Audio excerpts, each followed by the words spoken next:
Bonjour à tous. Depuis 2 mois, j'ai à la maison une espèce vraiment d'exception qui vient d'Australie. Allez, je vous fais voir tout ça. Allez-y, c'est parti.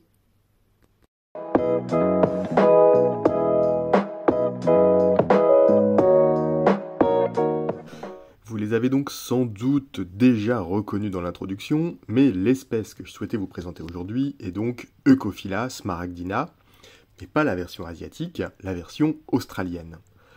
Comme vous pouvez le constater, elle est donc verte. C'est une espèce que je souhaitais acquérir depuis, au moins 6 ans, et que j'ai eu la possibilité d'avoir dernièrement grâce à un fournisseur pas forcément connu, mais qui commence à être connu quand même, qui s'appelle Ment. Je mettrai ses coordonnées, en tout cas son Instagram, en description. Pour leur maintien, j'ai un terrarium qui fait, bah oui, je peux pas sortir le terrarium, 30-30 sur 52 haut, je crois, dans lequel j'ai percé des trous, enfin je l'ai fait faire, pour pouvoir insérer des tubes sur le côté. Pourquoi ? Tout simplement pour qu'elle puisse nicher dans les tubes et que moi je puisse intervenir de l'extérieur pour remplir les réserves d'eau ou pas, d'ailleurs, car j'ai laissé certains tubes secs. De l'autre côté, face à ces tubes-là, j'ai aussi mis le tube de fondation, que vous pouvez voir ici, inséré dans une plaque de liège sur le côté. Pourquoi du liège ? Toujours tout simplement pour pouvoir garder la chaleur et faire un côté naturel et esthétique. Là, vous voyez l'installation des tubes sur le côté, c'est des tubes que j'ai commandés en Asie, tout simplement, Alibaba je crois, ou AliExpress, on s'en fiche.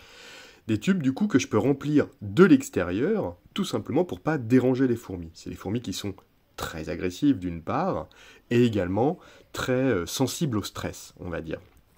J'ai également fait d'autres trous dans la cuve pour pouvoir passer un câble chauffant, et là on voit le câble chauffant qui est posé directement du coup sur le substrat pour pas trop dessécher le substrat. J'ai des plantes dans le substrat, donc on va éviter de griller dans tous les cas les racines.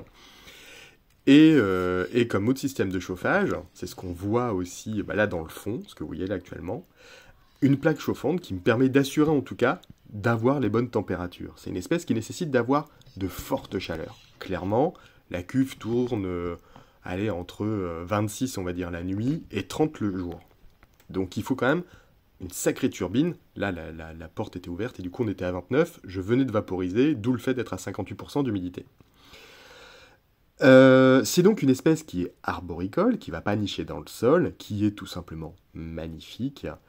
Et d'où le fait de leur présenter des tubes, en tout cas en hauteur. Il y a pas mal d'éleveurs qui ont cette espèce-là dernièrement, car Ment a envoyé des gros stocks, en tout cas en Europe, et qui est juste sublime.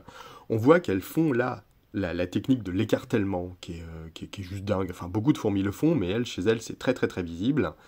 Je commence à avoir une certaine population. Malgré cela, elles restent cantonnées à l'entrée du tube, on va dire. Clairement, elles ne sortent pas encore beaucoup. Je les vois qui se dirigent un petit peu et qui explorent un petit peu les feuilles, mais vraiment à grande proximité du tube de fondation, qui leur sert de cache, tout simplement. Donc, grosse chaleur, pas forcément grosse humidité. Vous voyez, il y a une petite plateforme, on la verra sans doute après, une petite plateforme très proche du tube de fondation où elles peuvent disposer du coup d'un abreuvoir. C'est mes fameux bouchons de cristalline avec un coton dedans qui est humide. Là, on voit 38% d'humidité et 30 degrés. Globalement, c'est la constante que j'ai régulièrement, sans ouvrir la porte. Elles sont donc, et je vous l'ai déjà expliqué, franchement sublimes. Moi, je vous le disais, c'est une espèce que je voulais depuis au moins 6 ans. Là, j'ai pu en avoir.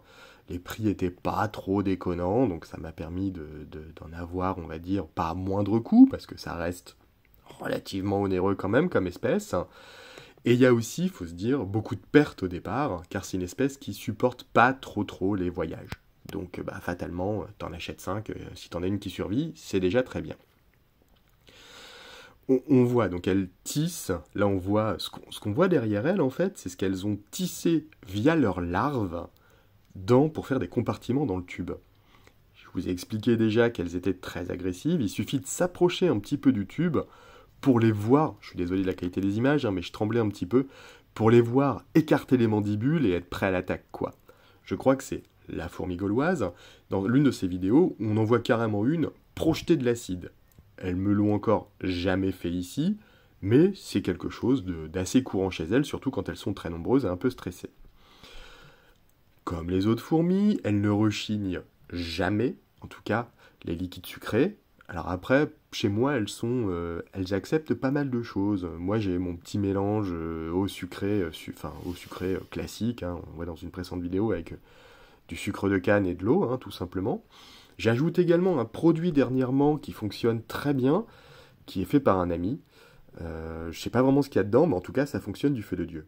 Bon, en tout cas, j'espère que la vidéo vous a plu. Je vous dis à très vite. Et bon courage si vous élevez cette espèce. Allez, ciao!